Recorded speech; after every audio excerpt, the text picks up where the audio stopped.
বিশ্ববাসী ভালো করে শুনে রাখেন, রহমতের নবীজি বাইতুল আকসা মসজিদের ভিতরে পাথরে কদম রেখে বোরাকের পিঠে চললেন। বাইতুল আকসা নিয়ে আর একটা চমকপ্রদ ঘটনা সহিহ বুখারীতে লেখা হয়েছে। তাফসীর ইবনে কাসিরে সূরা বনী ইসরাঈলের তাফসীরের ভিতরে ঘটনাটা লেখা হয়েছে। খুব ভালো মনোযোগ দিয়ে শুনে যাবেন। আরব বণিকরা দলবদ্ধভাবে ব্যবসা করার জন্য তারা চলে গেছে, দলবদ্ধভাবে ব্যবসা করার জন্য তারা গেছে, সুদূর সিরিয়াতে ব্যবসা করার জন্য গেছে। সিরিয়াতে যাওয়ার পরে, শাম দেশে যাওয়ার পরে রোমান সম্রাট আরব বণিকদেরকে ডাকলেন, তোমরা আসো, আরব বণিকদের সাথে আমি কথা বলতে চাই। সমস্ত আরব বণিকদেরকে রোমান সম্রাট রাজ দরবারে ডেকে নিলেন। রাজ দরবারে ডেকে নিয়ে যাওয়ার পরে রোমান সম্রাট বললেন, সমস্ত আরব বণিকরা কি আমার দরবারে, রাজ দরবারে আসছেনি? বলে হ্যাঁ আসছে। তোমাদের মধ্যে লিডার পারসন কে? বণিক দলের মধ্যে প্রধান কে আছে বলো। আবু সুফিয়ান বলল, বাদশা আমি নিজে আরব বণিকদের প্রধান, আমার নাম আবু সুফিয়ান। রোমান সম্রাট বলে, আবু সুফিয়ান তুমি তো জানো আমি রোমান এম্পায়ারের বাদশা সম্রাট, আমার সামনে মিথ্যা বলতে পারবে না। যদি মিথ্যা বলো তোমরা কোনোদিনও তোমাদের দেশে ফিরে যেতে পারবে না। যা জিজ্ঞেস করবো সত্য সত্য উত্তর দিবা। আবু সুফিয়ান বলল, হ্যাঁ বাদশা যা বলবেন সত্য জবাব পেয়ে যাবেন। বলো তোমাদের দেশে বলে একজন নবী আসছে? বলে হ্যাঁ। তার নাম বলে মুহাম্মদ, বাবার নাম আব্দুল্লাহ, মায়ের নাম আমিনা? বলে হ্যাঁ। তিনি বলে বনু কুরাইশ বংশের বনু হাশিম, হাশিমি বংশ? বলে হ্যাঁ। তার চাইতে শ্রেষ্ঠ বংশ বলে আর কেউ নাই? বলে হ্যাঁ। তিনি বলে অনুপম চরিত্রের অধিকারী? বলে হ্যাঁ। জীবনেও কোনোদিন মিথ্যা বলে নাই? বলে হ্যাঁ। আমানতের কোনোদিন খেয়ানত করে নাই? বলে হ্যাঁ। ইতিমকে বলে আশ্রয় দেয়, গরিবকে বলে খাবার দেয়? বলে হ্যাঁ। মক্কার মানুষ বলে তারা আলামিন? বলে বলে হ্যাঁ। তাহলে তোমরা কেন তাকে নবী বলে মানো না? আবু সুফিয়ান বলো উত্তর দাও, তোমরা কেন নবী বলে মানো না? আবু সুফিয়ান বলল, এত সময় সত্য বলতে হয়েছে, মিথ্যা তো বলার সুযোগ নাই, এখন একটা সুযোগ আসছে, কথা বলতেই হবে। বলে বাদশা আমরা আগে থেকে ভালো বলতাম, কিন্তু এখন পাগল হয়ে গেছে। লা হাওলা ওয়ালা কুওয়াতা ইল্লা বিল্লাহ, আস্তাগফিরুল্লাহল আযীম। বলে বলো কি পাগল কেমনে হলো? বলছে সম্রাট, সে বলতেছে মক্কায় ঘুমাইছিল, এখান থেকে জিব্রাইল আলাইহিস সালাম তাকে ঘুম থেকে উঠাইয়া তাকে সিনাসেট করাইয়া বোরাকের পিঠে সরাইয়া বাইতুল আকসায় গেছে। সব নবীরা বলে তার পিছনে ইক্তেদা করে নামাজ পড়ছে। সে ওইখান থেকে আল্লাহর আকাশে যায়, সপ্তম আসমান ঘুরিয়ে জান্নাত জাহান্নাম দেখে আল্লাহর সাথে কথাবার্তা বলে এরপরে সে নাকি দুনিয়াতে আসছে। তখনও বলে তার বিছানা গরম, ওজুর পানি বলে তখনও গড়ায়। এখন রোম এম্পায়ার, সে তার মুসলমান, কিন্তু বাদশার জ্ঞান তো আর আমরার মতো ছোটখাটো জ্ঞান না। তারা খুব প্রচন্ড মেধাবী হতো। যারা রাজা বাদশা হইতো তাদের মেধা ছিল মারাত্মক। তো বাদশা বলতেছে বিষয়টা তো আসলে আশ্চর্য, এটা তো আশ্চর্য কথা, এটা কি করে হয়? শোনেন, ইজ্জতের মালিক কেনা? নবীজির ইজ্জত দিছে কি? না আমরা ভোট দিছি না, আমরা ভোট ছাড়াই আল্লাহ দিয়ে রাখছি, অটোমেটিক আল্লাহ দিচ্ছে। আল্লাহ সবারই ইজ্জতওয়ালা নির্বাচন করেন, আল্লাহ কোরআনে নির্বাচন করছেন। কুলিল্লাহুম্মা মালিকাল মুলকি তুতিল মুলকা মান তাশা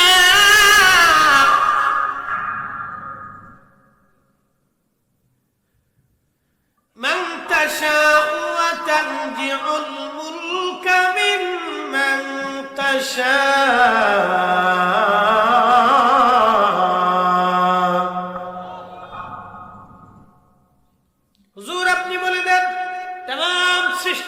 আমি আল্লাহ খুশি রাজত্ব দেই, খুশি রাজত্ব সিনাই নেই। তু ইজ্জু মান তাশা, খুশি ইজ্জত ওয়ালা বানাই, ওয়া তুযিল্লু মান তাশা, খুশি হয় আমি রব্বুল আলামিন ইজ্জত সেনাই অপমানিত করি। এই জন্য আল্লাহর সাহায্য চাইতে হয়। ক্ষমতা আসলে আল্লাহর উপর ভরসা করতে হয়। কিছু পয়সা করি আসলে নমনীয়তা হইতে হয়। গরিব মিসকিনদের দান করতে, ধমক টমক দিতে হয় না। আল্লাহ বলেন উম্মতকে শিখান তারা যেন সাইলকে, ভিখারিকে ধমক না দেয়, কারণ আমি ভিখারি বানাই। ভিখারি কে বানায়? আহা, ভিখারি আমি বানাই। কত মানুষ এসে আপনার কাছে বিনয়ের সাথে বলবো, বাবা রে আমি খুব অসহায়, আমার 2 টাকা দেন। বুঝতে পারছো? 10 জনের কাছে ভিক্ষা চাওয়ার পরে একজনের দেয়, নতুবা কেউ ধমক দেয়, কেউ না লাঠি দেয়, কেউ ধমক দেয়, কেউ ধাক্কা দেয়। বুঝতে পারছো? সাহেলকে ধমক দিয়ে আল্লাহ ভিখারি বানায়, আবার আল্লাহ ধনী বানায়। উনি বানায়। বিদ্যা দিয়ে যদি মানুষ ধনী হতো তাহলে শেখ সাদি সবার আগে ধনী হতো। মেধা দিয়ে যদি মানুষ ধনী হতে পারতো তাহলে কাজী নজরুল জীবনেও কষ্ট করে না খেয়ে মরতে হইতো না। কথা ঠিক আছে কিনা? দুঃখমিয়ে থাকতো না, তার মেধা দিয়ে ধনী হতে পারতো। মেধা দিয়ে ধনী হওয়া যায়। ধনী আল্লাহ কে বানায়? আল্লাহ বানায়। বাংলাদেশে বোতল খুঁজে খুঁজে বিক্রি করছে। এবার সৌদি আরবে যে আমি কোটি কোটি টাকার মালিক, বাংলাদেশে প্রাসাদ বানাইছে। কুমিল্লা এক জায়গায় যেয়ে দেখছি হুজুর বোতল খুঁজে বিক্রি করছে, ওর প্রাসাদ বানাচ্ছে, কিন্তু গরিব মিসকিনদের দান করে না। ও গ্রামের মানুষের দিকে তাকায় না। যাক ভালো, এটাই তো ভালো ভদ্রলোক, অসুবিধা কি? খুবই মনোযোগ দিবেন হাজিরে, কথাগুলি মনোযোগের সাথে শুনে যাবেন। ভাই আমার, রব্বুল আলামিন আমাদেরকে প্রিয় নবী ডাকতে বলে, সাহাবীরা রে, আল্লাহ আমাকে প্রথম আসমান আবু সুফিয়ান ডাকতে বলতেছে, বাদশা সে এখন তো এইরকম কথাবার্তা বলতেছে, কেমন যেন মনে হয়। বাদশা এই কথা বলার পরে বাদশাও চিন্তায় পড়ে গেলেন, কিন্তু ইজ্জতওয়ালার ইজ্জত রাখে আমার আল্লাহ ঠিক ডান বসে। খ্রিস্টানদের যিনি প্রধান পাদ্রী ছিলেন পোপ, এই পোপ পাদ্রী, প্রধান পাদ্রী পোপ, তিনি খ্রিস্টানদের প্রধান পাদ্রী বামে ডানে দাঁড়িয়েছিলেন। এমন সময় পাদ্রী ডাক দিয়ে বলতেছে, বাদশা সম্রাট যদি আরব্য বণিক সত্য কথা বলে থাকে, তাহলে আমি পাদ্রী বলতেছি উনি আখিরি নবী, ওনার মেরাজ হয়েছে। জোরে বলেন আল্লাহু আকবার। না না হয় না, আরো জোরে। ধুলির ধরা বেহেশত আজ জয় করিল, দিল রে লাজ, আজকে খুশি ঢল নেমেছে ধূসর সাগর, সাগর আকাশ বাতাস দেখবি যদি, আয় রে সাগর আকাশ বাতাস দেখবি যদি।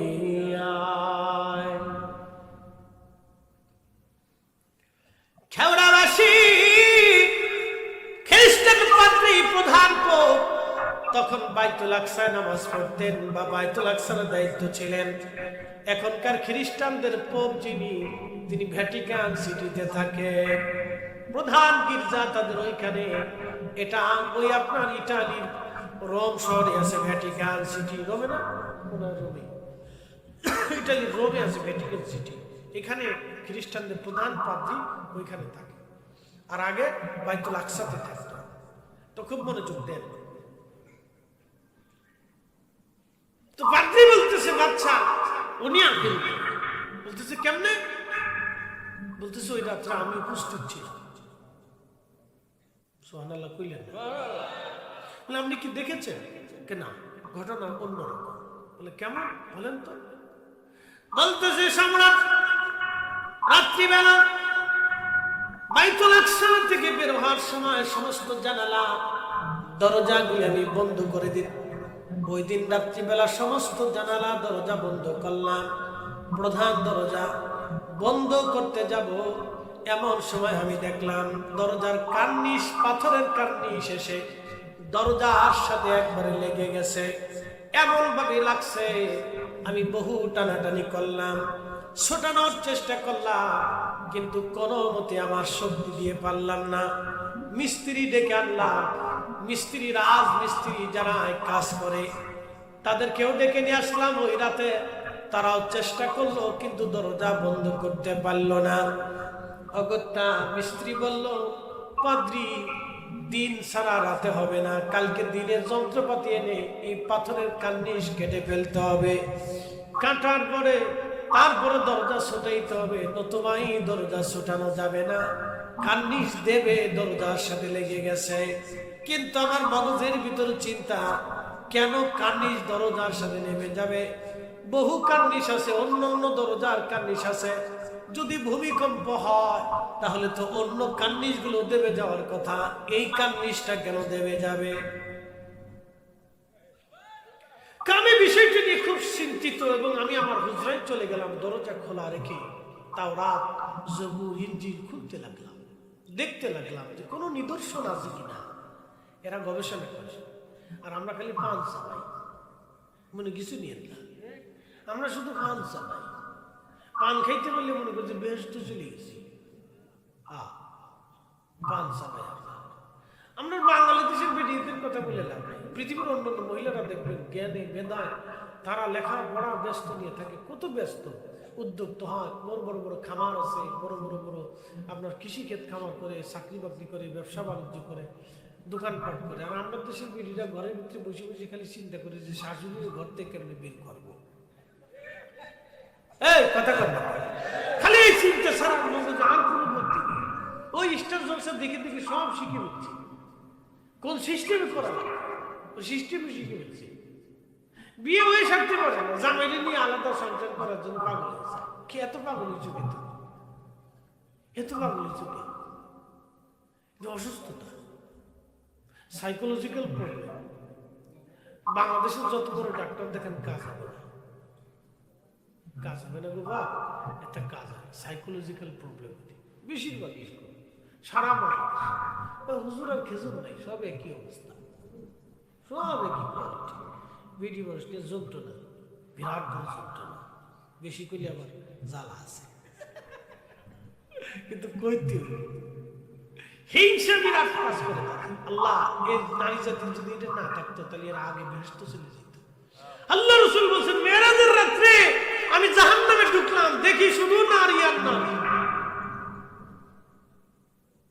মহিলারা তো আমি চিঠি গেছে, হুজুর কইলো নাকি আমরা সব জাহান্নামী বানাই দিলাম। সাহাবা একরাম বলেন, হুজুর কোন কারণে? বলে এক কারণে। বলে কি কারণ? বলে কুফরি করার কারণে। হুজুর কুফরি কি? আল্লাহর সাথে কুফরি করেছে? বলে না। আপনি রসুলের সাথে কুফরি করেছেন? বলে না। তো কার সাথে কুফরি করলো? বলে স্বামীর সাথে কুফরি করছে। বলে স্বামীর সাথে কেমন কুফরি করলো?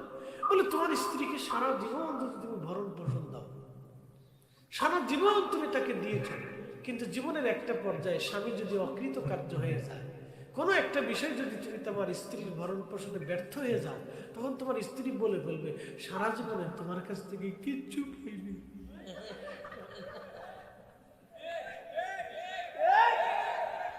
কিচ্ছু পাইনি।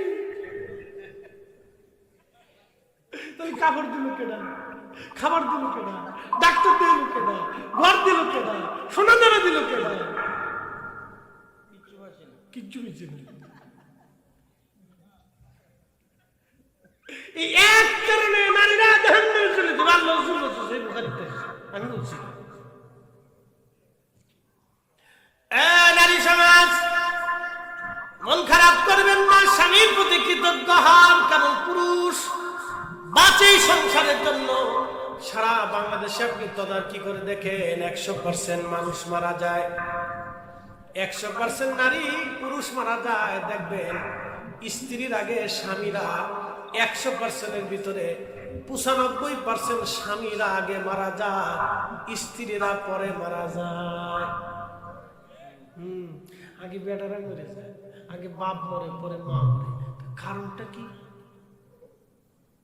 পরিসংখ্যান আছে, পুরুষরা জীবনের সমস্ত টেনশন মাথায় নিয়ে সংসারের জন্য, বাচ্চার জন্য, বিবির জন্য, খুশির জন্য স্ত্রী যাতে সন্তুষ্ট থাকে সেই জন্য পুরুষরা লড়াই করে, কিন্তু বেডি বুঝে না।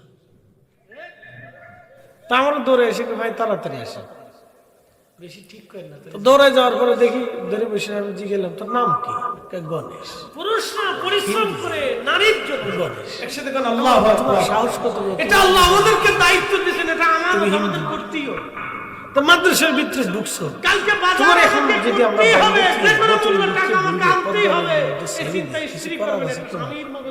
সারা রাত তাহলে তার যাইবা ঘুমা চলে যাবে। ঠিক আছে কিনা? কি সত্যি কেউ আমারে এই কষ্ট দিছে। কি কষ্ট দিছে?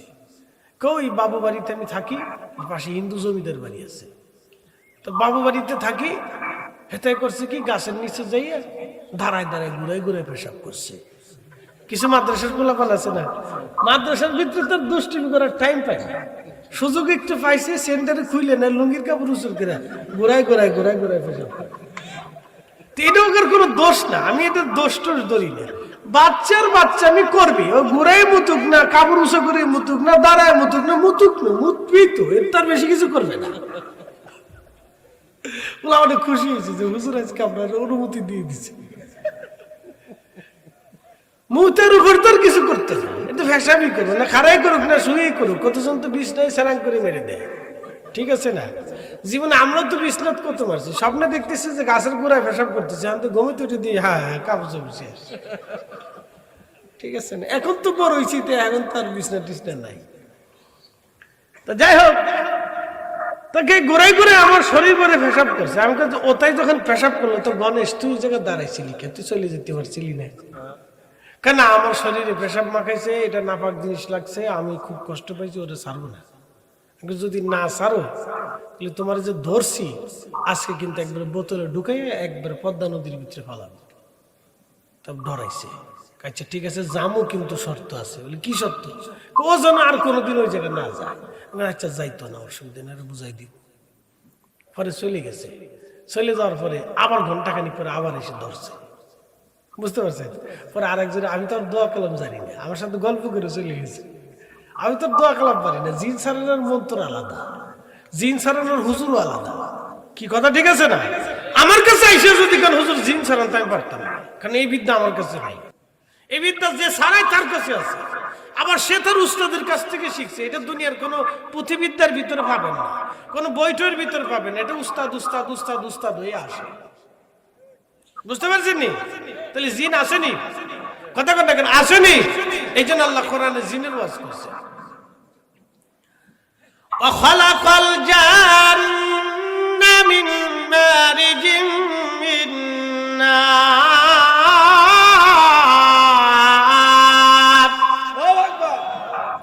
আমি জিনদেরকে সৃষ্টি করেছি আগুনের শিখা থেকে। দেখুন আগুন জ্বালানোর পরে একটা হলুদ আগুন জ্বলে, তারপরে একটা সবুজ সবুজ আসে, তারপরে ধোঁয়া আসে। আর আগের মতো কর দরকার নেই, জায়গা গরম করে ফেলছি। হ্যাঁ, আমি জনগণের পক্ষে, ভোট দিলে দিলে না দিলে নাই, আমি জনগণের পক্ষে। আগানের করলেই ঝামেলা, যেমনি হচ্ছে লাড়াছাড়া দেওয়া যাবে না। পাগলটা যদি কয় যে লড়াইস না লকা, তাহলে ওই পাগলের লকে লড়াইব। আমি জীবনে যতবার করছি আগান, তা আগালি খুলে জুতালে আড়া দেয়, যাই বিড়ি একটু টান দিয়ে আসি, সুযোগ পাইছি। এই জন্য কোনো আগা আগে নেই, যে যেমনি আছে অমনি সোজাই বসে থাক, অসুবিধা নেই। যার কষ্ট হয় হেতো ফাঁকা এইদিকে জায়গা আছে, যে বসে পড়বো, অসুবিধা নেই। কেউ যদি কে খারাইও আসছেন আমাকে শোনেন, কেউ যদি কাছে হুজুর মাথা নিচ দিয়ে উপরে দিলে পা দিয়ে শুনবেন, তাও শোনেন। কেউ যদি কে গাছে বসে শুনবেন, তাও শোনেন, অসুবিধা নেই। শুনবেনই তো, শুনতে হবে, অসুবিধা নেই। একসাথে বলি না আল্লাহু আকবার। প্রিয় উপস্থিতি হাজিরিন, এই যে জিন চোখে দেখা যায় না, কিন্তু তাদের একটা জীবন আছে, জগৎ আছে, সংসার আছে, দেশ আছে, আইন আছে, রাজা আছে, বাচ্চা আছে, কিন্তু চোখে দেখা যায় না। মা খালাকাতুল জিন্না ওয়াল ইনসা ইল্লা লিয়াবুদুন।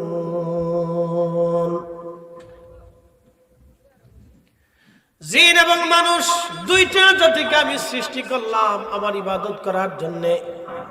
মেরাজের দিকে ফিরে চলে যাব। নবীজি বলেন আমি হাতিমে কাবায় উম্মে হানির ঘরের মধ্যে ঘুমিয়ে আছি, এমন সময় জিবরাইল আসছে।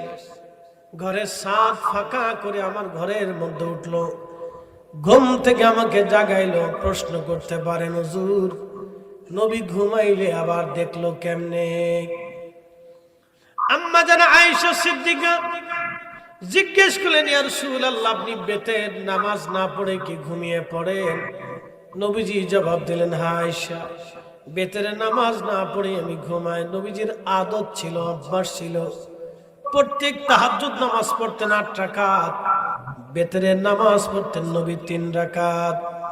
8 আর 3 11।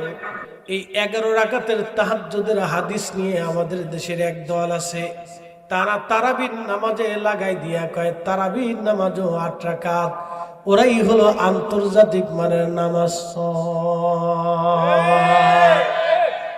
আপনাদের কসবাতে আছে আসেনি? ঈশ্বরী বিরাট বড় বুজুর্গ আলাইহিস সালাতু ওয়াসসালাম, এত বেশি বুঝছেন। খিচুড়ির কেউ যদি কেটে বিরিয়ানি, তাহলে ওটা করে পাগল। কথা ঠিক আছে?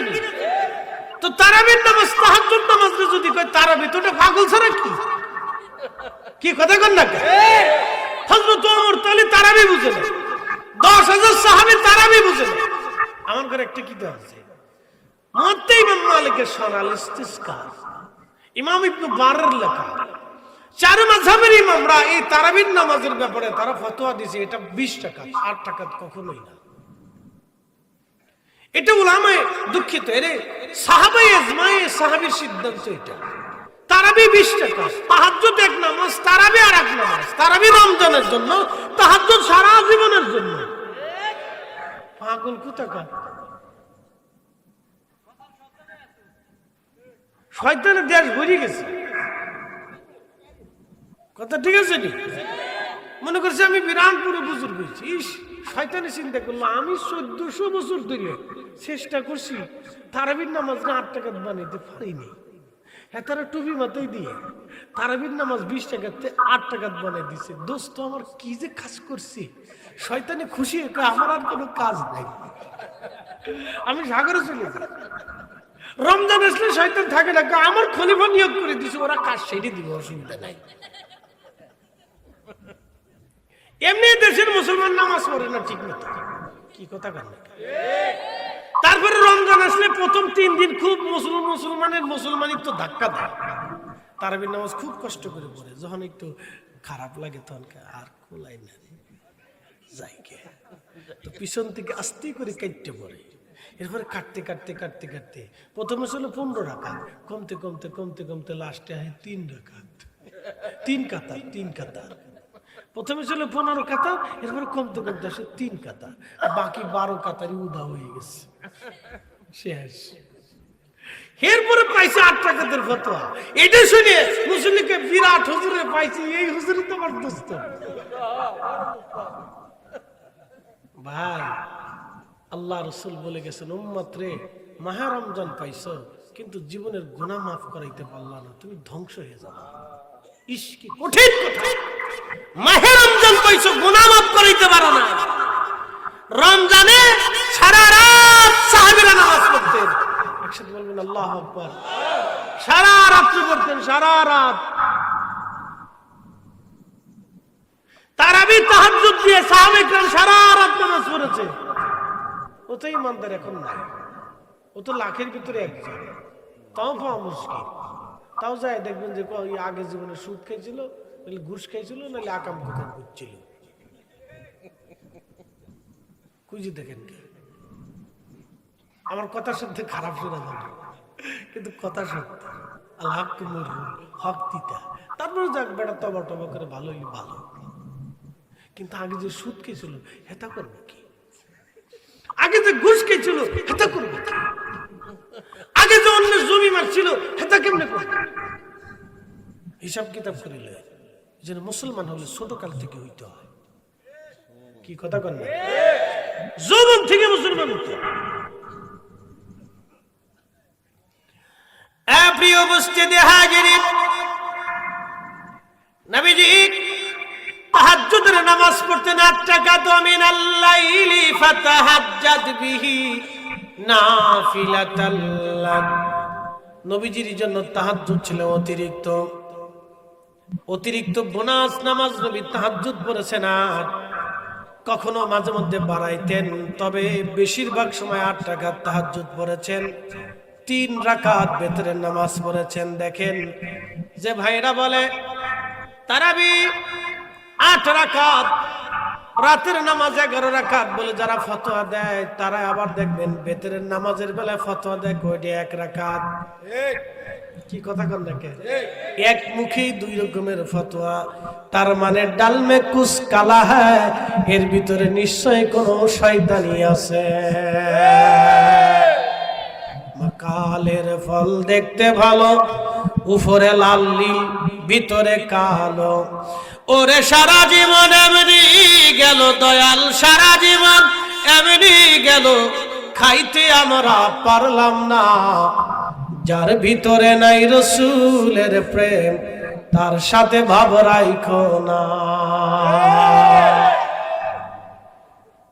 এটা আমার একটু স্বাদ চিনি ছাড়া ডায়াবেটিস হয়, ও চিনতে নাই। চিনি ছাড়া আমি চিনি খাই না, চিনি খেলে কণ্ঠ বসে যায়, জ্বালা আছে।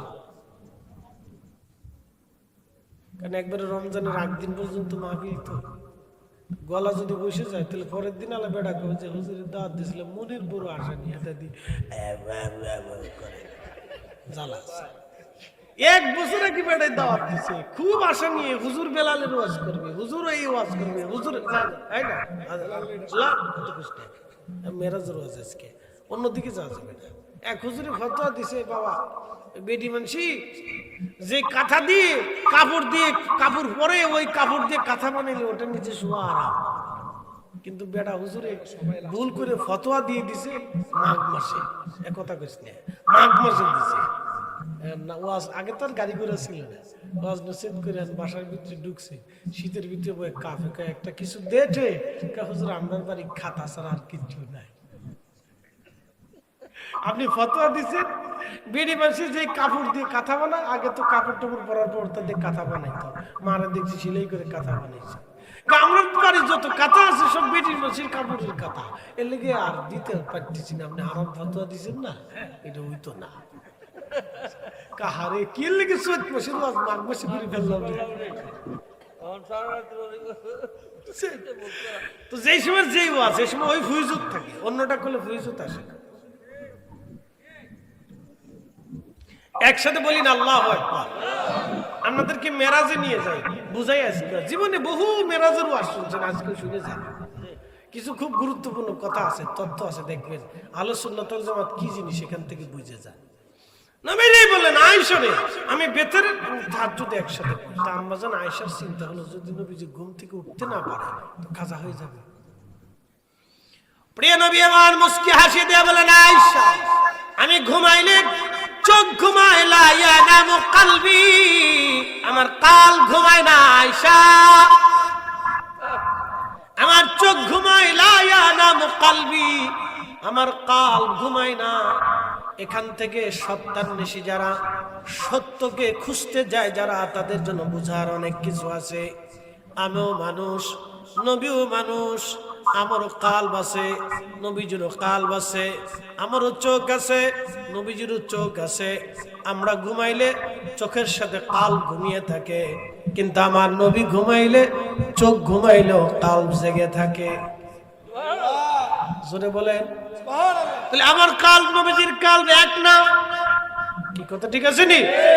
এক কালবা। এই জন্য আমি নবী মানুষ, নবীও মানুষ, একরকম না, কি কথা ঠিক আছে নি? যারা একরকম বানাইছে, যারা একরকম বানাইছে তারা ওই রকম। একজনে বউরে খুব ভালোবাসে, তো বউরে পাম মারতে মারতে, বুঝছেন না, বিবি সাহেবকে পাম না দিলে কিন্তু বিপদ। মহিলারা কেউ আর শুনতেছেন, হ্যাঁ তাই তো বিপদ রে, জানি জানি। শোনেন, যারা বিয়ে শাদী করছেন তারা শোনেন, হালকার উপরে ঝাপসা মেরে দিবেন, একটু পাম মারবেন, তাহলে দেখবেন বিরাট খুশি হয়ে গেছে। খাবার যদি এদিন ভালো নাও লাগে তাহলে কিছু না, রহিমের মা কি যে রাঁধছো না একবারে, জীবনে এরকম পাইছি না কোথাও। খুশি করে আর একদিন খাওয়ানো না, শোনাচ্ছি ঠিক আছে দিয়ে। লবণ কিন্তু ঠিক মতো হয়েছেই না। আর যদি কইছে যে অমুক গ্রামের মর্জিনার মার রান্নাটা খুব, বিয়েনের রান্নাটা খুব ভালোই খেয়েছিল, তাহলে কিন্তু ওখানে যাই খাও না। কিয়ামতের একদিন পর্যন্ত, মরার একদিন পর্যন্ত এই খোটা আপনাকে শুনতে হবে। বিরাট বড় কথা। আমি একদিন শুধু বলছিলাম মাহফিলি আমার ভালো খাওয়া, এখনো খোটা দেখে মাহফিলি যায় খাও, হ্যাঁ এখনো খোটা দেয়। যদি কোনোদিন খাওয়ালে খালি যদি একটু মুখ একটু কালা টালা দেখেছে না, কি রান্না করছে আজকে, মাহফিলি যায় খাও। আমারটা তো ভালো লাগবেই না, ওতে দেখাও। কামিল পাস বেডি হেতাও এটা কয়, আমি কারে সব বানাইছি তো জাতগত স্বভাব দেখতেছি। কামিল পাস হলে কি আর ফাজিল পাস হলে কি,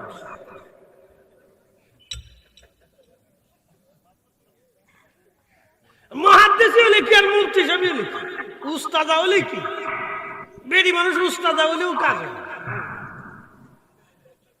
জেলা হয়ে কুদু, আমি দেখছি জেলা হয়ে কুদু, খালি দুপুরটা তোরটা ঠিক মতো করে, কিন্তু মনের ভিতরে হিংসা যায়। বাপরে বাপ, খুশি হোক আর বেদর হোক, যা হাসে এটাই খুশি। খাবার দিলি দিক না দিলি না দিক, বোঝানো হোটেলতে খাবো, যা কইছি তো কইছি। খুব মনোযোগ দিবেন, ভালো করে শুনে নেবেন। আম্মা জান আয়েশা সিদ্দিকা নবীজি জবাব দিয়ে দিলেন। আল্লাহর নবী বললেন, জিবরাইল আসলেন, আমাকে ঘুম থেকে উঠাইলেন, গলার এইখানে নরম জায়গা আছে, এখান থেকে ফেরে নবীজির নাভি মুবারক পর্যন্ত একবারে ফেরে কাল মুবারক বের করে নিয়ে আসা হলো। ওপেন হার্ট সার্জারি, কাল বের করে নিয়ে আসা হলো। জমজমের পানি দিয়ে কাল মুবারকে ধৌত করা হলো। ইমাম সুয়ুতি আল কিসাতুল বিসরা কিতাব লিখেছেন 550 বছর আগে।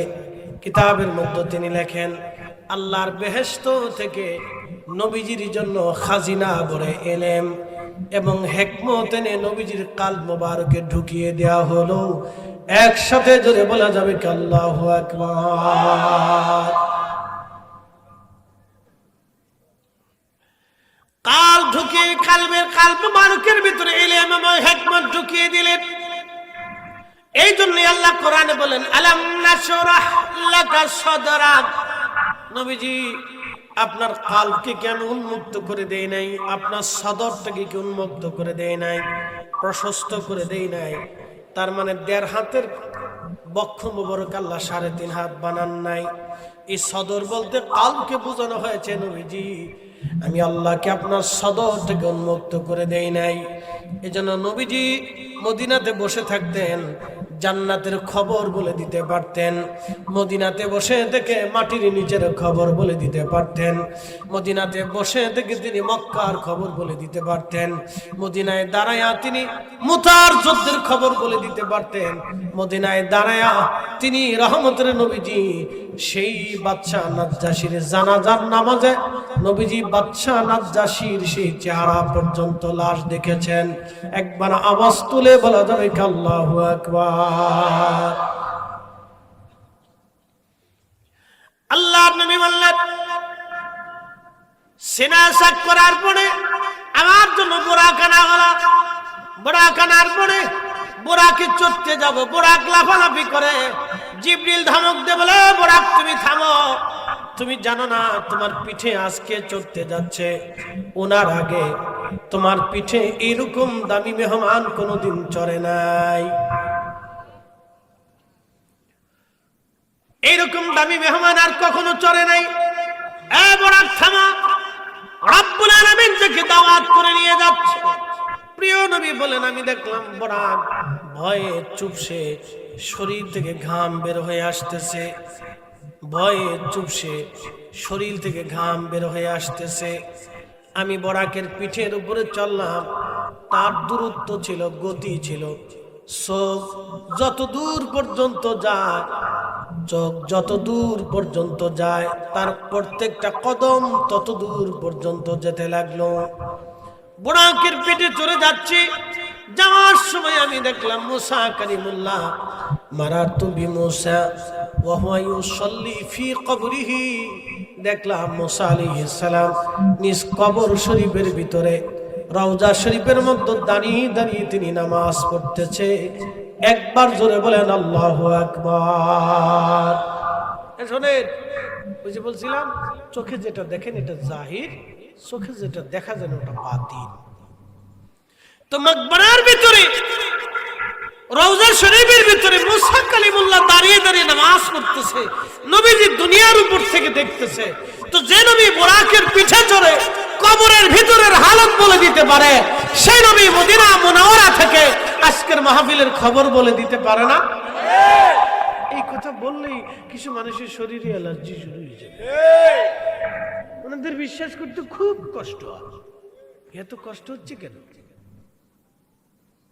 এত কষ্ট নিয়েন না, এটা ঈমানের বিষয়। মানলে বেহেশত, না মানলে দোজখ, কোনো সমস্যা নেই। কিরামান কাতিবিন ইয়ালামুনা মা তাফআলুন।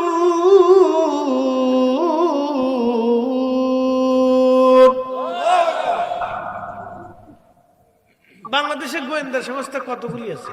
ডিবি আছে, সিআইডি আছে, এনআইসি আছে, তারপরে ডিজিএফআই আছে, আর কি আছে? আসেনি কিছু আর? তো যা কারণ অনেকগুলি থাকতে পারে।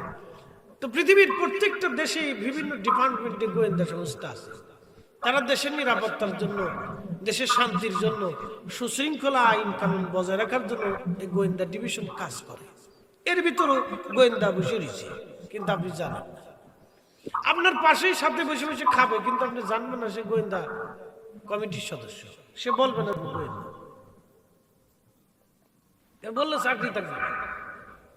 আর এক গোয়েন্দা যদি জানে যে হেতা বলে বেড়াচ্ছে আমি গোয়েন্দা, তো হেতা যা করবে, হে গোয়েন্দা বলে বেড়াচ্ছে গিরাম করে, হেতা গোয়েন্দা, তাকে গেট আউট করে দাও। ও গোয়েন্দা সংস্থার নিয়ম কানুন বুঝে না। তো মনোযোগ দিবেন, আল্লাহরও গোয়েন্দা সংস্থা আছে। একসাথে কোন আল্লাহু আকবার। আল্লাহর গোয়েন্দা সংস্থার নাম হচ্ছে কিরামান কাতিবিন। ওটা প্রত্যেকজনের পিছনে আল্লাহ লাগা রাখছে, খুঁজে দেখ আমার বান্দা কিতা কিতা করে, প্রত্যেক নিঃশ্বাসে নিঃশ্বাসে কি করে ওই গোয়েন্দা সংস্থা লিখে রাখে। কিরামান কাতিবিন ইয়ালামুনা মা তাফআলুন। তুমি যা করো না কেন কিরামান কাতিবিন সাথে সাথে সেটা লিপিবদ্ধ করে এবং জানে। একবার জোরে বলা যাবে কি আল্লাহু আকবার। ও আদম রে, পাকে ধরিয়া গেছে দাড়ি, দন্ত বাসে গুটা চারি,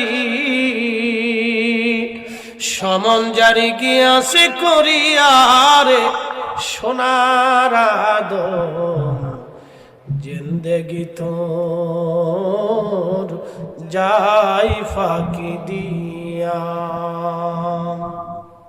ফালানোর কোনো রাস্তা নেই, কোনো সুযোগ নেই। আল্লাহ নবী রাখতে বলে, সাহাবীরা রে, আমি মসজিদে বাইতুল আকসায় গেলাম। নবীরা যে পাথরের আংটার সাথে ঘোড়া গাদাগুলি, উটের রশিগুলি বেঁধে রাখতো, ওইখানে জিবরাইল আমার বোরাকের রশি বাঁধলো। মসজিদের মধ্যে ঢুকলাম, ঢুকার পরে দেখি মুসা কালিমুল্লাহ দাঁড়ায় দাঁড়ায় নামাজ পড়তেছে। লিনুরিয়াহু মিন আয়াতিনা, আল্লাহ বলেন আমি তার দেখানোর জন্য নিলাম মেরাজে, আমার আশ্চর্য নিদর্শন বলি আমি আল্লাহ তারে দেখাবো। মুসা কালিমুল্লাহ নামাজ পড়ে। প্রশ্ন, মুসা নবী ছিল কবরে, চলে গেল বাইতুল আকসাতে, তাহলে কি ভাবলেন নবীরা কি শুধু রওজার ভিতরে থাকে না, বের হতে পারে? যারা বলে রওজার ভিতরেই থাকে, বের হইতে পারে না, মূলত সে কুরআন হাদিস সম্পর্কে বেশি বুঝে না, ঠিক কিনা? আর বুঝলেও মেরাজের এই ওয়াজ আসেও না, করেও না, করলেও এই উপর দুপুরতে বলে দিয়ে চলে যায়, ভিতরে ভাঙ্গি শুনে কয় না, কেন কইলেই শুনবি। কি কথা কর না কেন? বললেই কি হয়ে যাবে? সুন্নি হয়ে যাবে, ধরা খেয়ে যাবে, এই জন্য কয় না, খালি উপর দুপুর দিয়ে চলে যায়।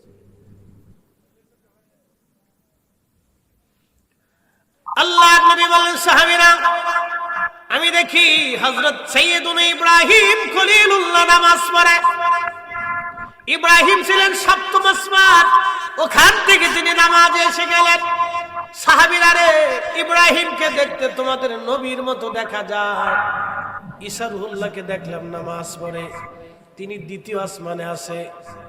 সুবহানাল্লাহ বলবেন না? প্রশ্ন করি জবাব দিবেন। ঈসা রুহুল্লাহকে কি দ্বিতীয় আসমানে আল্লাহ মৃত নিয়েছিলেন না জীবিত নিয়েছিলেন? জীবিত নিয়েছিলেন। ঈসা রুহুল্লাহকে মারার জন্য ইহুদিরা দাবর দিল, ধাওয়া করলো। আল্লাহর নবী ঈসা একটা পরিত্যক্ত ঘরের মধ্যে ঢুকলেন। ইহুদিরা বাহির থেকে চিন্তা করলো, যদি ঢুকি আর এই অবস্থায় যদি আমাদেরকে বর্ষা মেরে দেয় তাহলে মারা যাব।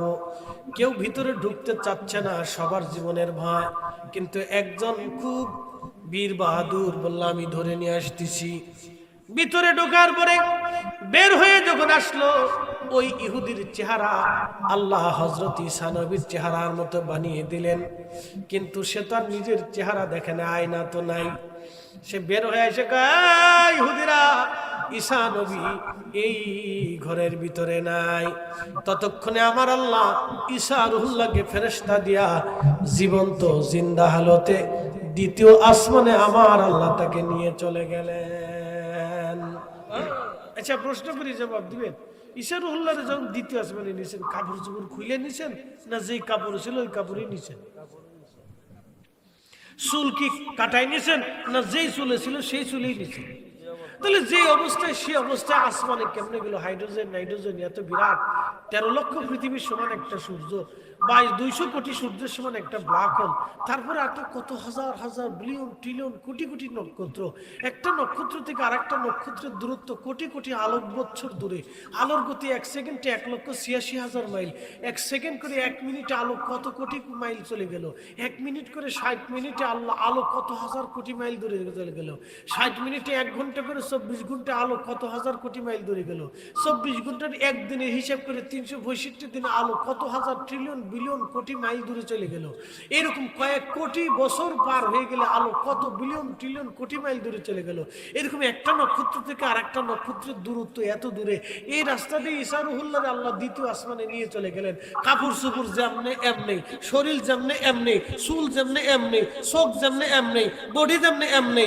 ঈসা রুহুল্লাহ যদি দ্বিতীয় আসমানে সোনা বডি নিয়ে যাইতে পারে, তাহলে আমাদের রাসূল ওই বডি নিয়ে তিনি সপ্তম আসমান বাড়ি দিয়া আল্লাহর আরশে বললেন যে আল্লাহর সাথে কথা বলে আসছে। কথা ঠিক না?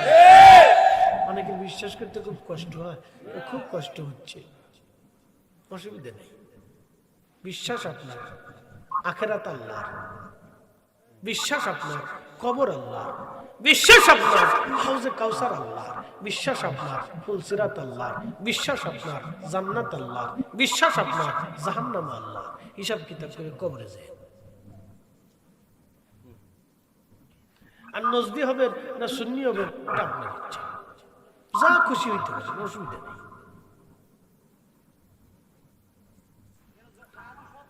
বহু মানুষ আছে হিন্দু, ও ভাই আসে না? আচ্ছা, হিন্দুদের সাথে কি আমরা মতামত নিয়ে ঝগড়া করি, মারামারি করি? যাই বেটা, তোরা মুসলমান হবি না কেন? তোরা সরস্বতীর সামনে সেজদা দিলি কেন? মারা যাবে জোর করে, গলার ভিতরে ছুরি ধরে বলা যাবে না কালমা। এটা ইসলামের নীতি না। ইসলাম এটা কোনোদিনই শিখায়নি। পৃথিবীতে কোন মুসলমান আগের যুগে যারা ছিলেন তারা তলোয়ার গলার ভিতরে ধরে দিয়ে কোনোদিনও কালেমা পড়েন। ইতিহাসে নেই, ইতিহাসে নেই। খাজা বাবা আজমিরি 1 কোটি মানুষকে কালেমা পড়িয়েছিলেন, তলোয়ার দিয়ে না, ভালোবাসা দিয়ে, কামালিয়াত দিয়া, কারামত দিয়া। কথা বল না কেন? 1 কোটি মানুষকে কালেমা পড়িয়েছিলেন। আমরা এদেশের 90 লক্ষ আলেম আছি, 90 লক্ষ ভারতে, পাকিস্তানে, বাংলাদেশে 90 লক্ষ আলেম আছি। মুসলমান বানাইছি কয় লক্ষ? হিসাব করে দেখেন, ডাল বেকুস কালা, কিচ্ছু নেই, ভিতরে মাল নাই, কিচ্ছু নেই। 90 লক্ষ মানুষ একা কালেমা পড়াইছে, আর আমরা 90 লক্ষ আলেম কিছু করতে পারিনি। তার মানে খাজা বাবা আজমিরি একা যা করছে আমরা 90 লক্ষ তা পারি নাই। হিসাব বরাবর, মানলে মানেন, না মানলে আপনার ইচ্ছা। এই জন্য অলিরা যেটা আনছিলেন ওটা ঠিক, বাদ বাকি সব ঠিক। অলিরা যেটা দিয়ে গেছে ওটা অরিজিনাল, বাদ বাকি যা আসবে ডানে বামে আগাছা টাগাছা ইটে সিটে আগর ডগম বাগর ডগম বহুত সাইকে মাদানি সাহেব, তারপর আজারি টাজারি আরো বহুত লোক সকল লাগাইয়া বড় জুব্বা জাব্বি লাগাই দিয়া এই বলবে আমি বিরাট বড় সাইকে আলা সালা, অত কিছু দেখার টাইম নেই। বলছি এত সাইক হলি পরে তোর যাই নামাজ নদীর উপরে বিছাই দিয়ে দিয়ে পারস কিনা? কি কথা বলবেন না, ঘুমাই পড়ছেন আপনারা? জি ভাইছে নি চলবে নি, চলবে জোরে বলেন, চলবে নি, চলবে নি। তুই এত বুজুর্গ হইলে কেউ যায় নামাজ বিছাও নদীর উপরে, তুই বোঝা যাবে না বুজুর্গ কত দূর হয়েছে। শাহজালাল আমিনী যেটা আনছিলেন ওটা অরিজিনাল। কি কথা বললেন? যেটা উনি আনছিলেন ওটা অরিজিনাল, নতুন করে 8 টাকাতের দরকার নাই। উনি 20 টাকা পড়েছে, উনি ঠিক। যদি 8 টাকা তাহলে বেশি পারাপারি করে যে আমারটা ঠিক, তাহলে তো যাই নামাজ বিছে। তোর সাথে আমার কোনো ঝগড়ার দরকার নেই, তুই যাই নামাজ বিছে বেটা। যদি বিশেষ পার হইতে পারিস তাহলে তুই অরিজিনাল, আর যদি না পারিস তাহলে তুই 2 লোক। হিসাব একবারে বরাবর, বাকি ঝুঁকি নেই। ভাইরা আমার, খেওড়াবাসী, বাইতুল আকসার ভিতরে নবী প্রবেশ করলেন। হযরত মুসা কালিমুল্লাহকে নামাজ পড়তে দেখলেন, ঈসা রুহুল্লাহকে নামাজ পড়তে দেখলেন। নবীজি আমার বললেন, সাহাবীরা রে, এমন সময় 2,24,000 নবীরা যে যেখানে ছিল সবাই বাইতুল আকসা উপস্থিত হয়ে গেল। সব নবীদের উপস্থিতিতে একামত শুরু হয়ে গেল। যখন একামত শুরু হয়, জিবরিল আমিন ডাক দিয়ে বলেন, ইয়া রাসূলুল্লাহ, আর কার জন্য অপেক্ষা? আপনি দাঁড়িয়ে যান মুসল্লাতে। আজকে আপনি ইমাম, আপনার পিছনে আজকে সবাই মুসল্লি। আপনি ইমামুল মুরসালিন, সমস্ত নবীদের ইমাম। আজকে আপনার ইমামতিতে সব নবীরা আপনার পিছনে ইক্তেদা করবে। আল্লাহর নবী বললেন, 2 রাকাত নামাজ আমি নবীজি সমস্ত নবীদেরকে নিয়ে আদায় করলাম। এখন আপনারা বলেন, এই নামাজ কি আদমের শরীয়তে না আমাদের নবীর শরীয়তে? কোন শরীয়তে? আমাদের রাসূলের শরীয়তে। সব নবীরা এই নবীর পিছনে আল্লাহ ইক্তেদা করে, কয় তার ইত্তেবা করো। আল্লাহু আকবার হয় না? আরো জোরে, আরো জোরে। সব নবীদেরকে আমার নবীর ইত্তেবা করে, এই ছাড়ছে আল্লাহ। উনার ইজ্জত বুঝেন না। সলামুদ্দিন শাইখে মাদানী এসে ফতোয়া মারছেন, ফতোয়া মেরে দিয়েছেন, ওনার ফতোয়াই চলে গেছে। তো জানকে কদ্দূর যাবেন? হাত্তা জুরুতুল মাকাবির, কবর পর্যন্ত যাবেন।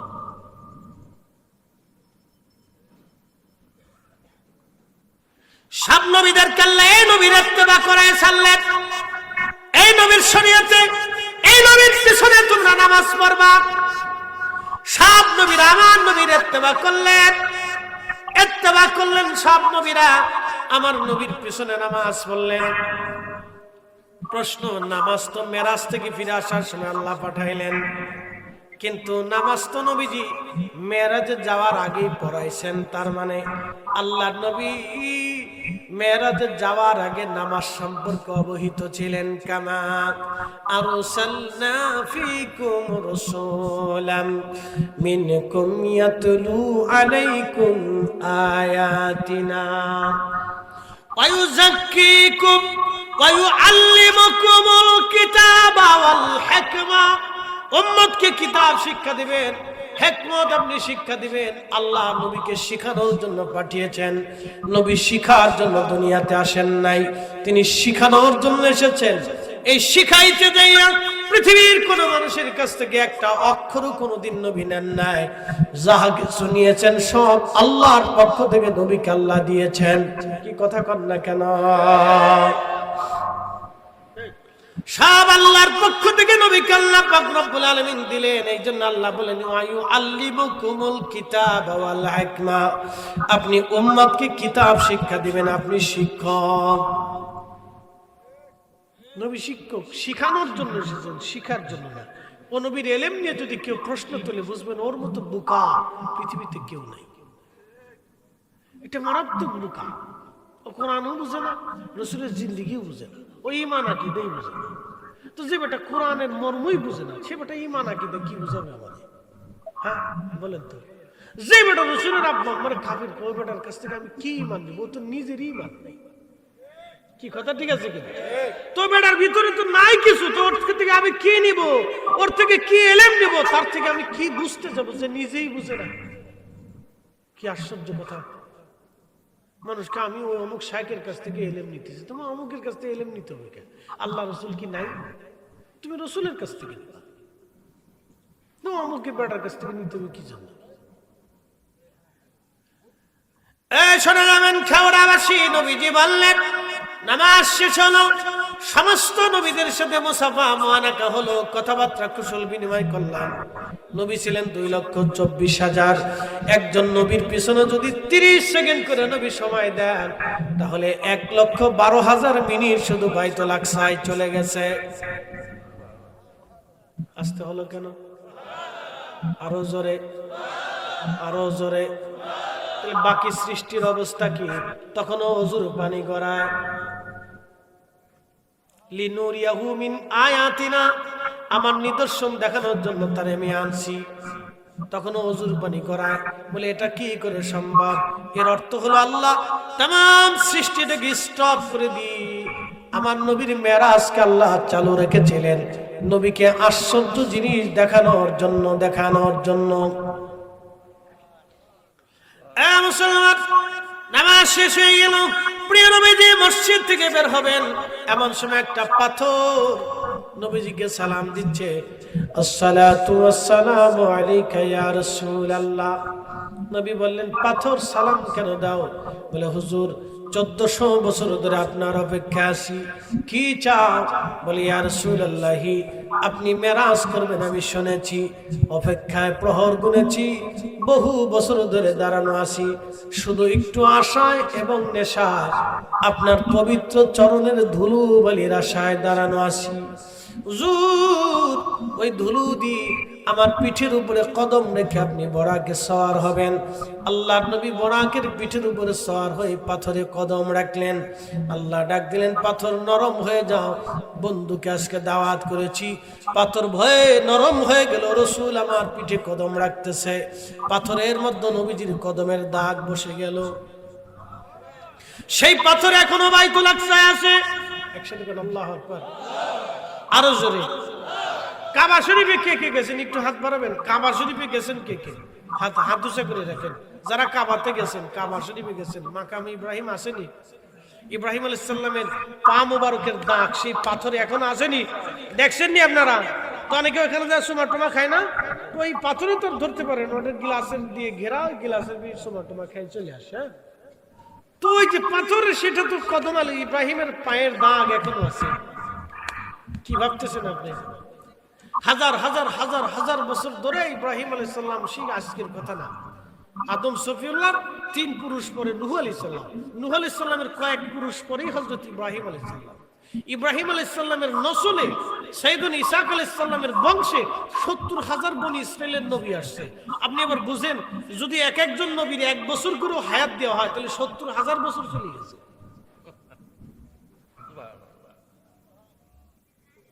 সেই ইব্রাহিম আলাইহিস সালামের পায়ের দাগ সেই পাথর এখনো কাবাতে আছে। আমার রাসূলের পায়ের দাগ সেই পাথর বাইতুল আকসাতে এখনো আছে, কিয়ামত পর্যন্ত থাকবে। একসাথে বলবেন আল্লাহু আকবার। তো নবীজির মেরাজ কি স্বপ্নে না বাস্তবে? সে পাথর থেকে এখনো বেহেশতের ঘিরান আসে, ঘিরান। মদিনাতে আরেকটা জায়গায় একই ঘিরান পাবেন, সেটা উহুদে। উহুদে পাবে। উহুদের যে পাহাড়ের কোনায় দেখবেন একটা ফাঁকা জায়গা আছে, ওখানে নবীজি আহত হওয়ার পরে বিশ্রামে নিয়ে যাওয়া হয়েছিল। জিবরাইল আলাইহিস সালাম ওইখানে নিয়ে গেছিলেন নবীজিকে। ওখান থেকে রাত্রিবেলা এখনো ঘিরান আসে। রাত্রিবেলা ওর তার কাটা দিয়ে ঘিরে দিছে, যাইতে দেন। আমি যে বছর হজে গেছি এবছরে তার কাটা কাটা ছিল। তো দিনের বেলা গেছি, পাথরটা ধরে আছি উহুদের পাথর। চিন্তা করলাম এটা উহুদ তো জান্নাতের পাহাড়, নবীজি বলতেন উহুদ আমাকে ভালোবাসে, আমি উহুদকে ভালোবাসি। আলা বাবিন মিন আবওয়াবিল জান্নাহ, উহুদ হচ্ছে বেহেশতের একটা পাহাড়। একসাথে বলবেন আল্লাহু আকবার। যদি কোনোদিন উহুদে যান তো উহুদের দিকে তাকায় বলবেন উহুদ রে তুমি নবীকে ভালোবাসতা, রাসূল তোমাকে ভালোবাসার সার্টিফিকেট দিয়ে গেছে, উহুদ রে আমি তোমাকে ভালোবাসি। তুমি বেহেশতের পাহাড় উহুদ, তুমি জান্নাতে চলে যাবা, তোমার কোনো বিচার আচার নাই, বিনা হিসাবে তুমি জান্নাতে চলে যাবা শুধু ভালোবাসার কারণে। আর আমরা রাসূলের ভালোবাসার গল্পগুলোকে বেদাতি, আমরা বেদাতি হয়েছি তো অসুবিধা নেই, কিয়ামতের ময়দানে দাতি বেদাতি বোঝা যাবে না। কি কথা ঠিক আছে নি? ও মেশরের মাঠে দাতি বেদাতি বোঝা যাবে। খেওড়াবাসী ভালো করে শুনে রাখেন, রহমতের নবীজি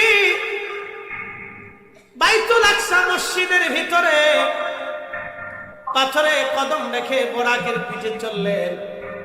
বাইতুল আকসা নিয়ে আর একটা চমকপ্রদ ঘটনা সহিহ বুখারীতে লেখা হয়েছে। তাফসীর ইবনে কাসির সূরা বনী ইসরাঈলের তাফসীরের ভিতরে ঘটনাটা লেখা হয়েছে, খুব ভালো মনোযোগ দিয়ে শুনে যাবেন।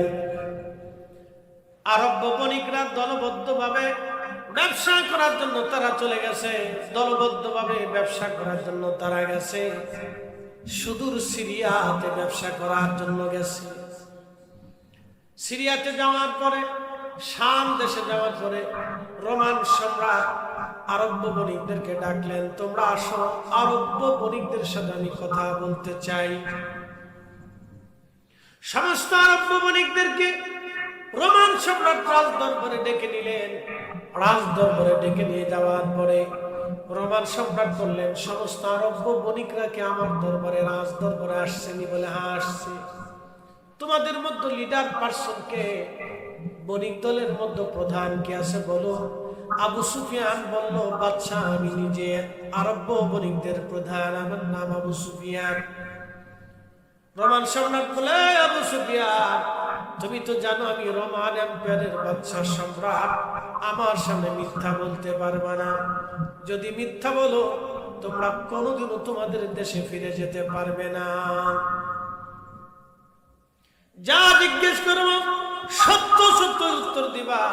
আবু সুফিয়ান বলল, হ্যাঁ বাদশা যা বলবেন সত্য জবাব পেয়ে যাবেন। বলো তোমাদের দেশে বলে একজন নবী আসছে? বলে হ্যাঁ। তার নাম বলে মুহাম্মদ, বাবার নাম আব্দুল্লাহ, মায়ের নাম আমিনা। বলে হ্যাঁ। তিনি বলে বনু কুরাইশ বংশের বনু হাশিম, হাশিমি বংশ? বলে হ্যাঁ। তার চাইতে শ্রেষ্ঠ বংশ বলে আর কেউ নাই? বলে হ্যাঁ। তিনি বলে অনুপম চরিত্রের অধিকারী? বলে হ্যাঁ। জীবনেও কোনোদিন মিথ্যা বলে নাই? বলে হ্যাঁ। আমানতের কোনোদিন খেয়ানত করে নাই? বলে হ্যাঁ। ইতিমরে বলে আশ্রয় দেয়, গরিবরে বলে খাবার দেয়? বলে হ্যাঁ। মক্কার মানুষ বলে তোরা আলামিন? বলে হ্যাঁ। তাহলে তোমরা কেন তাকে নবী বলে মানো না? আবু সুফিয়ান বলো উত্তর দাও, তোমরা কেন নবী বলে মানো না? আবু সুফিয়ান বলল, এত সময় সত্য বলতে হয়েছে, মিথ্যা তো বলার সুযোগ নাই, এখন একটা সুযোগ আসছে, কথা বলতেই হবে। বলে বাদশা আমরা আগে থেকে ভালো বলতাম, কিন্তু এখন পাগল হয়ে গেছে। লা হাওলা ওয়ালা কুওয়াতা ইল্লা বিল্লাহ, আস্তাগফিরুল্লাহল আযীম। বলে বলো কি পাগল কেমনে হলো? বলছে সম্রাট, সে বলতেছে মক্কায় ঘুমাইছিল, এখান থেকে জিব্রাইল আলাইহিস সালাম তাকে ঘুম থেকে উঠাইয়া তাকে সিনাসেট করাইয়া বোরাকের পিঠে সরাইয়া বাইতুল আকসায় গেছে। সব নবীরা বলে তার পিছনে ইক্তেদা করে নামাজ পড়ছে। সে ওইখান থেকে আল্লাহর আকাশে যায়, সপ্তম আসমান ঘুরিয়ে জান্নাত জাহান্নাম দেখে আল্লাহর সাথে কথাবার্তা বলে এরপরে সে নাকি দুনিয়াতে আসছে। তখনও বলে তার বিছানা গরম, ওজুর পানি বলে তখনও গরম। এখন রোম এম্পায়ার, সে তার মুসলমান, কিন্তু বাদশার জ্ঞান তো আর আমরার মতো ছোটখাটো জ্ঞান না। তারা খুব প্রচন্ড মেধাবী হতো। যারা রাজা বাদশা হইতো তাদের মেধা ছিল মারাত্মক। তো বাদশা বলতেছে বিষয়টা তো আসলে আশ্চর্য, এটা তো আশ্চর্য কথা, এটা কি করে হয়? শোনেন, ইজ্জতের মালিক কেনা? নবীজির ইজ্জত দিছে কি? না আমরা ভোট দিছি না, আমরা ভোট ছাড়াই আল্লাহ দিয়ে রাখছি, অটোমেটিক আল্লাহ দিচ্ছে। আল্লাহ সবারই ইজ্জতওয়ালা নির্বাচন করেন। আল্লাহ কোরআনে বলেছেন, قل اللهم مالك الملك تؤتي الملك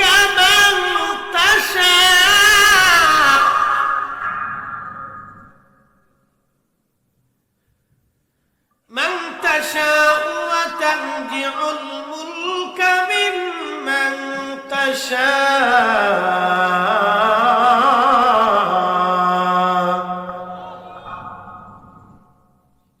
হুজুর আপনি বলে দেন, तमाम সৃষ্টির মালিক আমি আল্লাহ, খুশি রাজত্ব দেই, খুশি রাজত্ব সিনাই নেই। তুইজ্জু মান তাশা, খুশি ইজ্জতওয়ালা বানাই।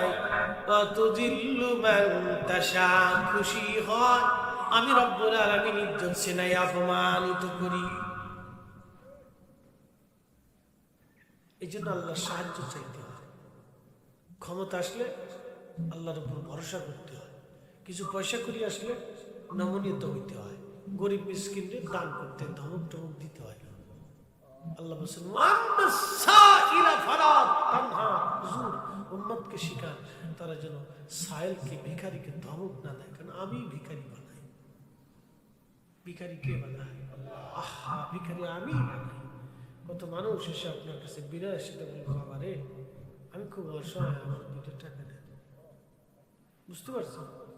10 জনের কাছে ভিক্ষা চাওয়ার পরে একজনের দেয়, অথবা কেউ ধমক দেয়, কেউ না লাঠি দেয়, না কেউ ধমক দেয়, কেউ ধাক্কা দেয়। বুঝতে পারছেন? সাহেলকে ধমক দিয়ে আল্লাহ ভিখারি বানায়, আবার আল্লাহ ধনী বানায়। উনি বানায়। বিদ্যা দিয়ে যদি মানুষ ধনী হতো তাহলে শেখ সাদি সবার আগে ধনী হতো। মেধা দিয়ে যদি মানুষ ধনী হতে পারতো তাহলে কাজী নজরুল জীবনেও কষ্ট করে না খেয়ে মরতে হইতো না। কথা ঠিক আছে কিনা? দুঃখমিয়ে থাকতো না, তার মেধা দিয়ে ধনী হতে পারতো। মেধা দিয়ে ধনী হওয়া যায়। ধনী আল্লাহ কে বানায়? আল্লাহ বানায়। বাংলাদেশে বোতল খুঁজে খুঁজে বিক্রি করছে, এবার সৌদি আরবে যে আমি কোটি কোটি টাকার মালিক, বাংলাদেশে প্রাসাদ বানাইছে। কুমিল্লা এক জায়গায় যায় দেখছি হুজুর বোতল খুঁজে বিক্রি করছে, প্রাসাদ বানাচ্ছে, কিন্তু গরিব মিসকিনদের দান করে না। ও গ্রামের মানুষের দিকে তাকায় না। যাক ভালো, এটাই তো ভালো ভদ্রলোক, অসুবিধা কি? খুবই মনোযোগ দিবেন হাজিরে, কথাগুলি মনোযোগের সাথে শুনে যাবেন। ভাই আমার, রব্বুল আলামিন আমাদেরকে প্রিয় নবী ডাকতে বলে, সাহাবীরা রে, আল্লাহ আমাকে প্রথম আসমান আবু সুফিয়ান ডাকতে বলতেছে, বাদশা সে এখন তো এইরকম কথাবার্তা বলতেছে, কেমন যেন মনে হয়। বাদশা এই কথা বলার পরে বাদশাও চিন্তায় পড়ে গেলেন, কিন্তু ইজ্জতওয়ালার ইজ্জত রাখে আমার আল্লাহ ঠিক ডান বসে। খ্রিস্টানদের যিনি প্রধান পাদ্রী ছিলেন পোপ, এই পোপ পাদ্রী, প্রধান পাদ্রী পোপ, তিনি খ্রিস্টানদের প্রধান পাদ্রী বামে ডানে দাঁড়িয়েছিলেন। এমন সময় পাদ্রী ডাক দিয়ে বলতেছে, বাদশা সম্রাট যদি আরব্য বণিক সত্য কথা বলে থাকে তাহলে আমি পাদ্রী বলতেছি উনি আখিরি নবী, ওনার মেরাজ হয়েছে। জোরে বলেন আল্লাহু আকবার। না না হয় না, আরো জোরে। ধুলির ধরা বেহেশত আজ জয় করিল দিল রে লাজ, আজকে খুশি ঢল নেমেছে ধূসর সাগর, সাগর আকাশ বাতাস দেখবি যদি আয় রে সাগর আকাশ বাতাস দেখবি যদি আয়। খেওড়াবাসী খ্রিস্টান পাদ্রী প্রধান পোপ তখন বাইতুল আকসায় নামাজ পড়তেন বা বাইতুল আকসার দায়িত্ব ছিলেন। এখনকার খ্রিস্টানদের পোপ যিনি, তিনি ভ্যাটিকান সিটিতে থাকে, প্রধান গির্জা তাদের ওইখানে। এটা ওই আপনার ইটালির রোম শহরে আছে ভ্যাটিকান সিটি। রোমে না, রোমে, ইটালির রোমে আছে ভ্যাটিকান সিটি। এখানে খ্রিস্টানদের প্রধান পাদ্রী ওইখানে থাকে। আর আগে বাইতুল আকসাতে থাকতো। তো খুব মনোযোগ দেন। তো পাদ্রী বলতেছে বাচ্চা উনি আঙ্কেল, বলতেছে কেমনে? বলতেছে ওই রাত্রে আমি উপস্থিত ছিলাম। সুবহানাল্লাহ কইলেন না? বলে আপনি কি দেখেছেন? না, ঘটনা অন্যরকম। বলে কেমন বলেন তো? বলতেছে সম্রাট রাত্রিবেলা বাইতুল আকসা থেকে বের হওয়ার সময় সমস্ত জানালা দরজাগুলি আমি বন্ধ করে দিই। ওই দিন রাত্রিবেলা সমস্ত জানালা দরজা বন্ধ করলাম। প্রধান দরজা বন্ধ করতে যাব, এমন সময় আমি দেখলাম দরজার কার্নিশ, পাথরের কার্নিশ এসে দরজার সাথে একবারে লেগে গেছে। এমন ভাবে লাগছে আমি বহু টানাটানি করলাম, ছোটানোর চেষ্টা করলাম, কিন্তু কোনো মতে আমার শক্তি দিয়ে পারলাম না। মিস্ত্রি ডেকে আনলাম, মিস্ত্রি রাজমিস্ত্রি যারা কাজ করে তাদেরকেও ডেকে নিয়ে আসলাম ওই রাতে। তারাও চেষ্টা করলো কিন্তু দরজা বন্ধ করতে পারলো না। অগত্যা মিস্ত্রি বলল, পাদ্রী দিন সারা রাতে হবে না, কালকে দিনের যন্ত্রপাতি এনে এই পাথরের কার্নিশ কেটে ফেলতে হবে। কাটার পরে তারপরে দরজা ছুটাইতে হবে, নতুবা এই দরজা ছুটানো যাবে না। কার্নিশ দেবে দরজার সাথে লেগে গেছে। কিন্তু আমার মগজের ভিতরে চিন্তা, কেন কার্নিশ দরজার সাথে নেমে যাবে? বহু কার্নিশ আছে, অন্য অন্য দরজার কার্নিশ আছে। যদি ভূমিকম্প হয় তাহলে তো অন্য কার্নিশ গুলো দেবে যাওয়ার কথা, এই কার্নিশটা কেন দেবে যাবে? আমি বিষয়টি নিয়ে খুব চিন্তিত এবং আমি আমার হুজরায় চলে গেলাম দরজা খোলা রেখে। তাওরাত, জবুর, ইনজিল খুলতে লাগলাম, দেখতে লাগলাম যে কোনো নিদর্শন আছে কিনা। এরা গবেষণা করে, আর আমরা খালি পান চালাই, মনে কিছু নিয়ে না। আমরা শুধু পান চালাই, পান খাইতে পারলে মনে করছি বেহেশত চলে গেছি। পান চালাই আমরা বাংলাদেশের বেটিদের কথা বলে লাভ নাই। পৃথিবীর অন্যান্য মহিলারা দেখবেন জ্ঞানে মেধায় তারা লেখাপড়া ব্যস্ত নিয়ে থাকে, কত ব্যস্ত, উদ্যোক্ত হয়, বড় বড় বড় খামার আছে, বড় বড় বড় আপনার কৃষিক্ষেত খামার করে, চাকরি বাকরি করে, ব্যবসা বাণিজ্য করে, দোকানপাট করে। আর আমাদের দেশের বেটিরা ঘরের ভিতরে বসে বসে খালি চিন্তা করে যে শাশুড়ির ঘর থেকে কেমনি বের করবো। এই কথা কথা খালি এই চিন্তা ছাড়া মগজ আর কোনো বুদ্ধি নেই। ওই স্টার জলসা দেখে দেখে সব শিখে উঠছে। কোন সিস্টেমে করা ওই সিস্টেমে শিখে উঠছে। বিয়ে হয়ে থাকতে পারে না, জামাইরে নিয়ে আলাদা সংসার করার জন্য পাগল হয়েছে। কি এত পাগল হয়েছে? কিন্তু এত পাগল হয়েছে অসুস্থতা, সাইকোলজিক্যাল প্রবলেম। বাংলাদেশের যত বড় ডাক্তার দেখেন কাজ হবে না, কাজ হবে না গো বা একটা কাজ হয় সাইকোলজিক্যাল প্রবলেম বেশিরভাগ সারা মাস। হুজুর আর খেজুর নাই, সব একই অবস্থা, সব একই কোয়ালিটি। বেটি মানুষকে যন্ত্রণা, বিরাট বড় যন্ত্রণা, বেশি করলে আবার জ্বালা আছে। কিন্তু কইতে হিংসা বিরাট কাজ করে থাকে। আল্লাহ এর নারী জাতির যদি এটা না থাকতো তাহলে এর আগে বেহেশতে চলে যেত। আল্লাহ রাসূল বলেন মেরাজের রাতে আমি জাহান্নামে ঢুকলাম, দেখি শুধু নারী আর নারী। মহিলারা তো আমি চিঠি গেছে, হুজুর কইলো নাকি আমরা সব জাহান্নামী বানাই দিলাম। সাহাবা একরাম বলেন হুজুর কোন কারণে? বলে এক কারণে। বলে কি কারণ? কুফরি করার কারণে। হুজুর কুফরি কি? আল্লাহর সাথে কুফরি করেছে? বলে না। আপনি রসুলের সাথে কুফরি করেছেন? বলে না। তো কার সাথে কুফরি করলো? বলে স্বামীর সাথে কুফরি করছে। বলে স্বামীর সাথে কেমন কুফরি করলো?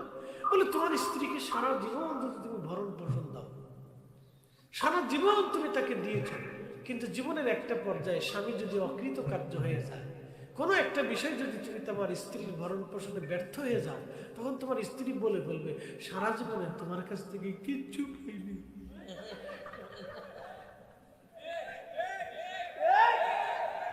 কিচ্ছু পাইনি। তাহলে কাপড় দিল কেনা, খাবার দিল কেনা, ডাক্তার দিল কেনা, ঘর দিল কেনা, সোনা দানা দিল কেনা? কিচ্ছু হয়েছে না।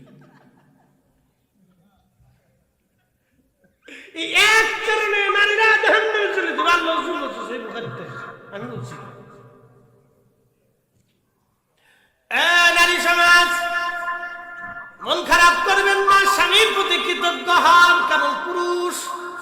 বাঁচে সংসারের জন্য। সারা বাংলাদেশে আপনি তদারকি করে দেখেন 100% মানুষ মারা যায়, 100% নারী পুরুষ মারা যায়। দেখবেন স্ত্রীর আগে স্বামীরা 100%-এর ভিতরে 95% স্বামীরা আগে মারা যায়, স্ত্রীরা পরে মারা যায়। আগে বেটারা মরে যায়, আগে বাপ মরে, পরে মা মরে। কারণটা কি? পরিসংখ্যান আছে, পুরুষরা জীবনের সমস্ত টেনশন মাথায় নিয়ে সংসারের জন্য, বাচ্চার জন্য, বিবির জন্য, খুশির জন্য, স্ত্রী যাতে সন্তুষ্ট থাকে সেই জন্য পুরুষরা লড়াই করে, কিন্তু বেডি বুঝে না।